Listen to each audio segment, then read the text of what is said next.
মাত্র 4 মাসের ব্যবধানে 2 সন্তানের জন্ম। এসআইআর এর তথ্য যাচাইয়ে জালিয়াতি প্রকাশ্যে। ভাঙড়ের এক ব্যক্তির 7 সন্তান। এক সন্তানের জন্ম 1994 7ই এপ্রিল, 1994 15ই অগস্ট আর এক সন্তানের জন্ম।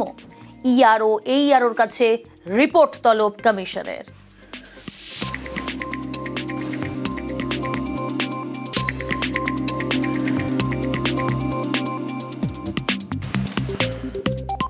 আগে তো সেরকম জন্ম সার্টিফিকেট সবার ছিল না, এটা আধার কার্ডটাই প্রথম হয়েছিল। তা সেই আধার কার্ড অনুযায়ী পরে যে যার জন্ম সার্টিফিকেট করে, হয়তো ভুলটা সেখান থেকেই হয়েছে।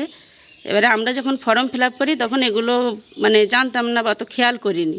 আমাদের সমস্ত কিছুই ডকুমেন্টস আছে এখানে, পাসপোর্ট থেকে শুরু করে প্যান কার্ড, এ সমস্ত কিছুই আছে। ভোটের আগেই রাজ্যে কেন্দ্রীয় বাহিনী মার্চে 2 দফায় মোতায়েন করা হবে 480 কোম্পানি, আর এ নিয়েই এখন রাজনীতির হাওয়া গরম।